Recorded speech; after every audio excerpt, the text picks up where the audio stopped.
Commander Jake Morrison stood at the center of the bridge, eyes fixed on the shimmering holographic display before him. The stars outside the viewport were quiet, cold, almost indifferent.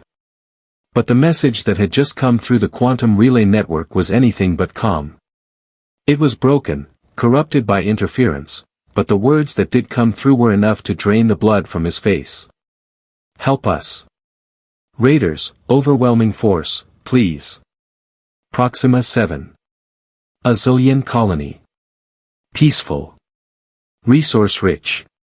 Defenseless. Jake ran a hand through his dark hair, feeling the tension gather behind his eyes.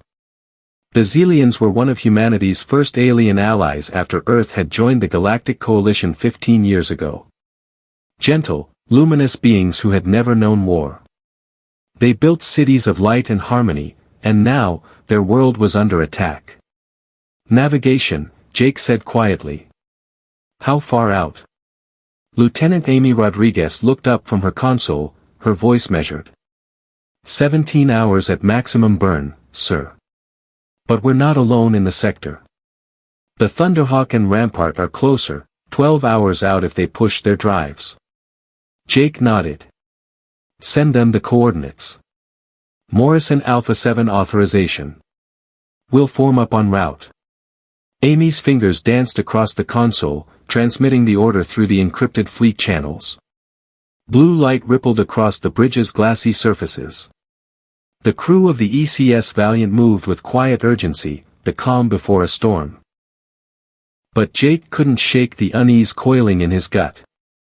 The Zillions had been hit before, twice, this year alone. Each time, the attackers fled before the fleet arrived. This one felt different.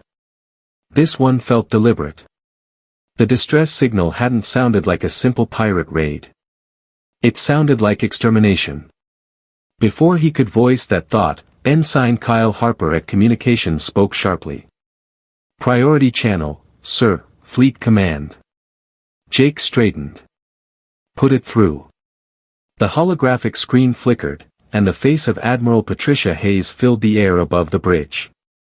Her expression was as cold and hard as the vacuum between stars. Commander Morrison. I've reviewed the transmission from Proxima 7. Intelligence believes this isn't a random attack. We think the Kravix Dominion is behind it. Jake felt the air leave the room. Even the hum of the ship seemed to quiet. The Kravix. A militant empire that saw all other species as prey. Humanity had clashed with them twice before, and both times, it had nearly ended in extinction. The Kravix respected strength, but they despised mercy. Jake's voice came out low, steady. Orders, Admiral. Proceed to Proxima 7. Assess the situation. Do not engage unless fired upon. The coalition can't risk a full-scale war. Her tone darkened. But if the Kravix have harmed those colonists, make them regret it. The transmission cut. Silence hung in the air. Jake exhaled slowly. All hands, battle stations. The bridge erupted into movement. Red lighting washed over the deck. Tactical maps bloomed across every console. The Valiant's hull vibrated as its reactors spooled up, feeding power to the main rail guns. It was the kind of silence that comes right before a thunderclap. 17 hours until they reached Proxima 7. 17 hours until humanity stood on the edge of another war. Jake stared at the stars outside the viewport. He thought of the ancient words from Earth's history, about how humans didn't start fights, but they finished them. They were children of a death world, after all, a planet that forged them in storms and fire and endless struggle. The Kravix would learn that truth soon enough. Hours to burn. As the Valiant cut through space, Jake walked the decks, checking on his crew. Marines inspected their armor in silence. Engineers whispered over reactor readouts. Fighter pilots sat in the hangar, helmets beside them, eyes unfocused, mentally already in the battle to come. Every face told the same story. They knew what was at stake. The stars streaked by as time stretched thin. Sleep was impossible. Every time Jake closed his eyes, he heard that voice again, the trembling plea for help from a world that couldn't fight back. At the 17th hour, Amy's voice broke the silence. "Commander, we're entering the Proxima 7 system." Jake returned to the bridge and took his seat. The main screen came alive with sensor readings. Dozens of energy signatures lit up the void around the colony world. Too many. Amy's hands froze mid-motion. "Sir, 3 Kravix warships in orbit. Cruisers. Blood-red hulls, black markings. Smaller raiders clustered around them." Jake's jaw tightened. "And life signs on the surface?" Amy swallowed. "Thousands, but many are fading. The Kravix are loading Xelians onto transport ships. Slavers.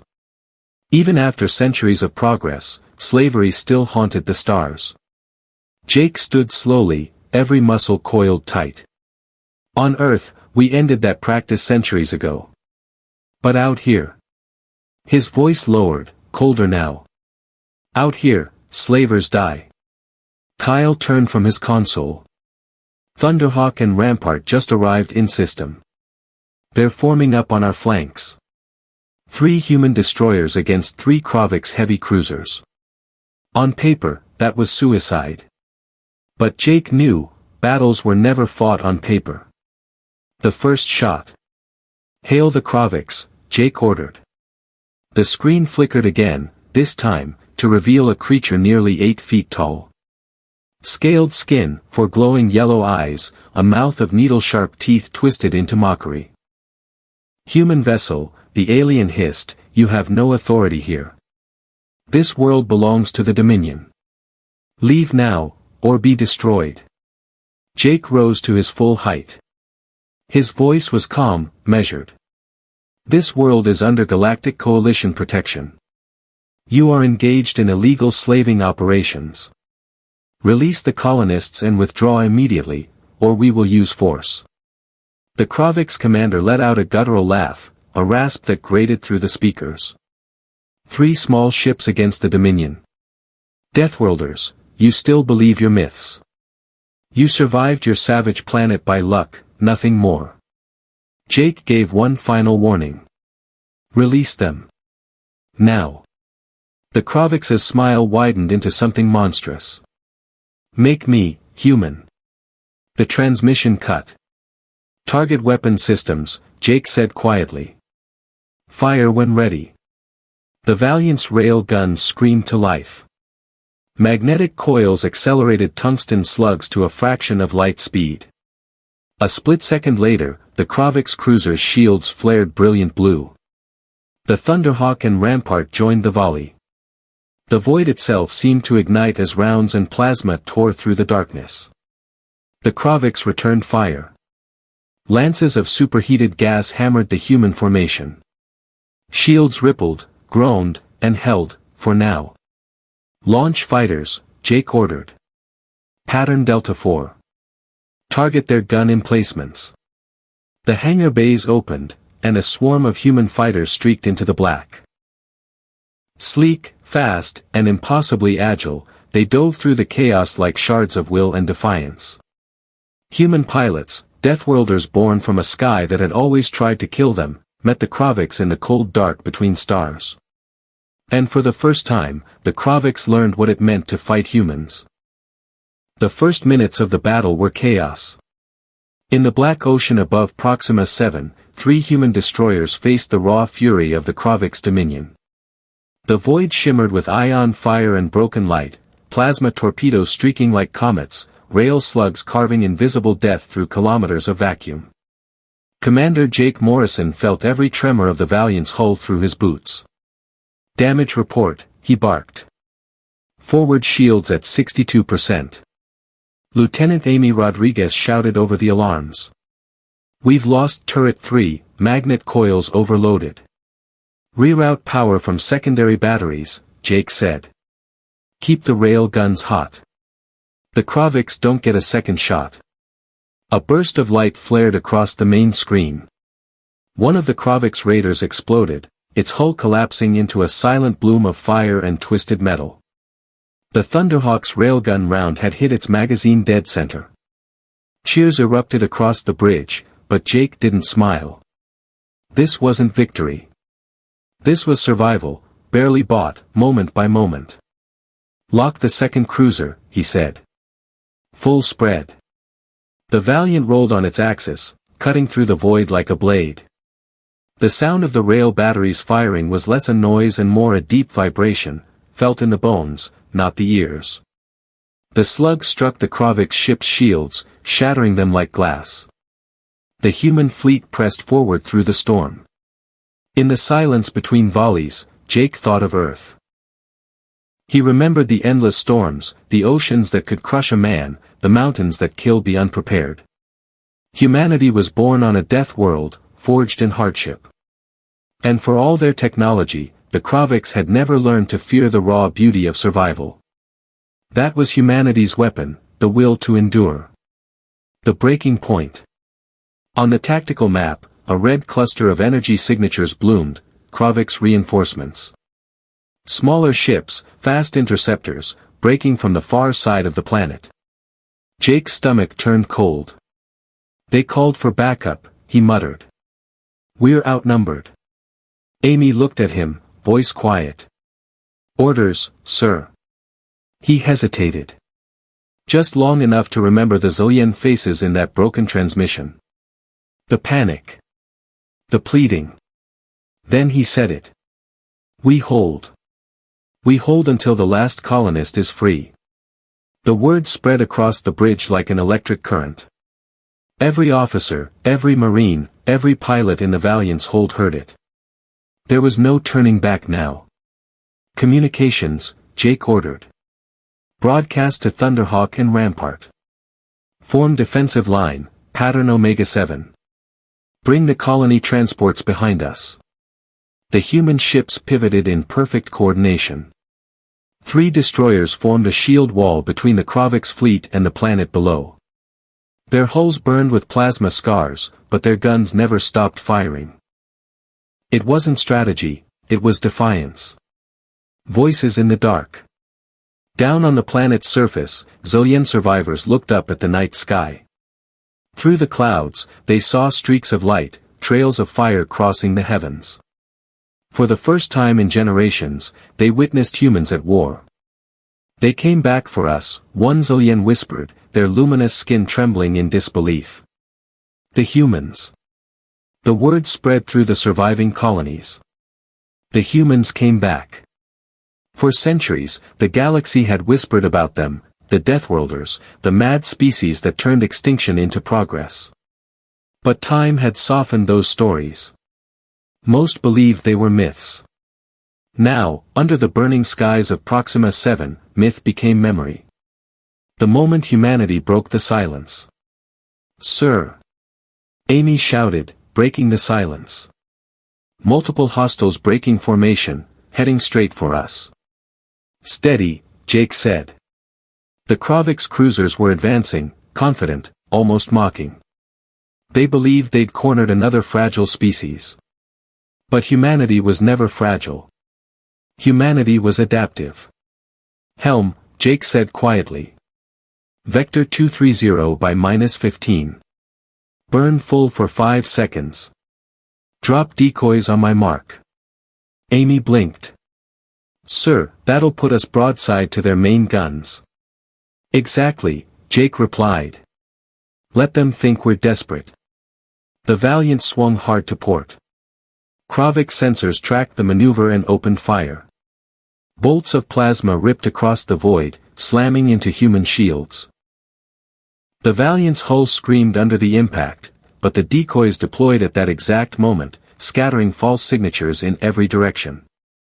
"Now!" Jake barked. Every railgun on the Valiant and Thunderhawk fired in perfect sync. The Kraviks had exposed their flank, believing the humans to be in retreat. 3 tungsten rounds pierced the cruiser's core. A 4th hit its reactor. The explosion was silent and absolute, an expanding cloud of white fire that swallowed the stars for several seconds. The crew of the Valiant didn't cheer this time. They simply watched the light fade, the reflection dancing across their faces like the ghosts of old wars. Amy whispered, almost to herself. They'll remember this. Jake nodded slowly. That's the point. Aftermath. The Kravix fleet began to withdraw. The remaining ships turned, vanishing into the black beyond Proxima's orbit. Their retreat wasn't out of fear, it was recognition. For the first time in centuries, the galaxy had seen the Terran fleets in open combat. No secret skirmishes, no covert operations, this was a declaration. Humanity had returned to the stars, not as victims, but as equals. Maybe even as something more. Status of the colony? Jake asked. Amy's console flickered with readings. Rescue transports have reached the surface. Survivors are boarding. Casualties are heavy, but, sir, there are still thousands alive. Jake let out a long breath. Then it was worth it. Outside, the last of the Kravix wreckage drifted by, slow, silent, and broken. The Valiant's lights cut through the debris field like a beacon in the dark. Send a message to Fleet Command, Jake said. Tell them Proxima 7 stands. Tell them humanity stood with them. He paused. And tell them, the silence is over. Epilogue. In the days that followed, footage of the battle spread across the coalition.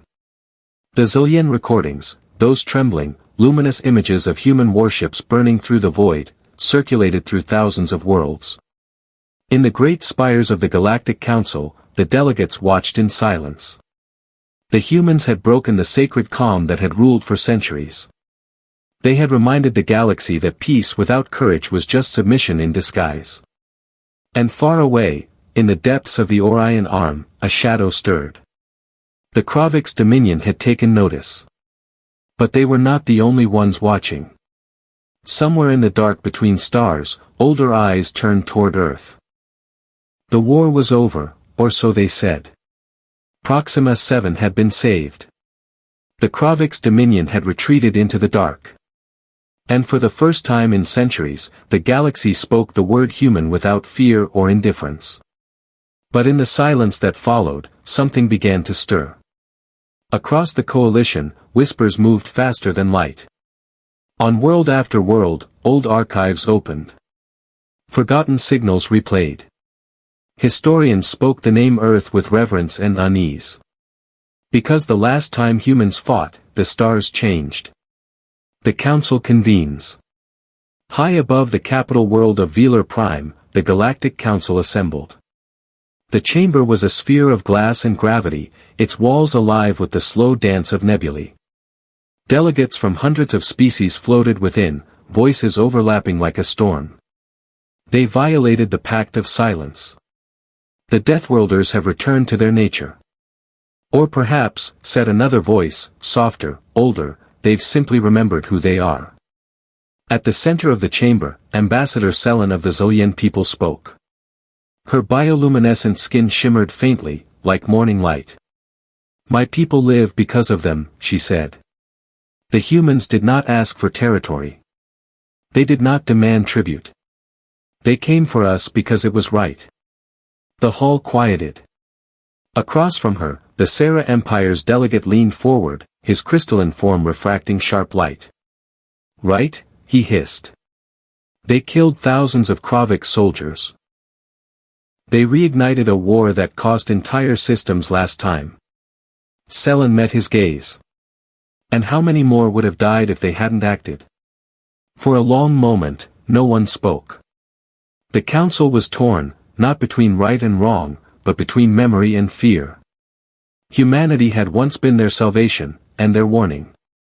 No one had forgotten the wars 5 centuries past, when the Terran fleets had burned their way through tyrannies that believed themselves eternal. When the architect worlds had vanished overnight, leaving behind only silence. Now, the silence was breaking again. The signal beneath the silence. In a lab deep beneath Luna Station, technicians studied the wreckage from Proxima 7. Kravix debris. Human telemetry. Zillion transmission logs. But something else was hidden among the data. A frequency. A signal buried deep within the combat recordings, too structured to be random, too ancient to be Kravik's. Dr. Evelyn Cho, head of Xenodata analysis, frowned as the pattern resolved across her screen. It was faint, almost like a heartbeat repeating in time with the railgun impacts. "This can't be right," she whispered. "The encryption markers, they match pre-Exodus Earth code. Civilian era. 21st century." Her assistant leaned closer. "You mean it's human?" "No," Evelyn said quietly. "It's older than that. It's pre-contact. Someone embedded this into the transmission. Someone who knew we'd find it." She expanded the file. The waveform translated into coordinates. A point in space far beyond the Orion arm, out where the stars thinned and the void grew cold. And then the message unfolded in English, soft and clear. "The architects remember." Evelyn stared at the screen, feeling her pulse slow to match the rhythm of the signal. It wasn't just a message. It was an invitation. The architects. Historians had argued about them for centuries. Some said the architects were myth, creators of the ancient ringworlds, builders of the lost transit gates that spanned the galactic rim. Others claimed they were destroyers, a civilization that vanished after something terrible swept through the void. But the humans, they had stories too.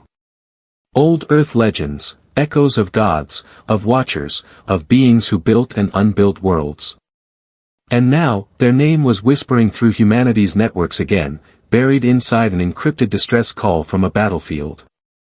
Commander Jake Morrison read the report in silence. He'd been recalled to Earth Command, orbiting the pale blue world he hadn't seen in years. Outside his viewport, the planet looked peaceful, almost innocent, like it had never sent fire into the stars. "You believe it's a coincidence?" Admiral Hayes asked. Jake shook his head. "No. Someone wanted us to find this." "Then who?" He looked up at the stars beyond the glass. "Maybe not who. Maybe what?" The weight of memory. Night fell over Earth. Cities of glass shimmered like constellations reborn.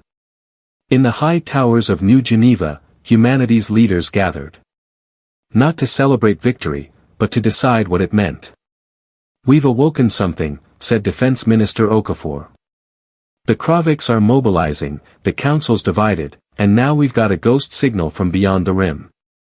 Jake's reply was quiet, but it carried weight. "Maybe it's not a ghost. Maybe it's a reminder." "Of what?" "That we were never alone. And that whoever built this galaxy, might be coming back." The room fell silent.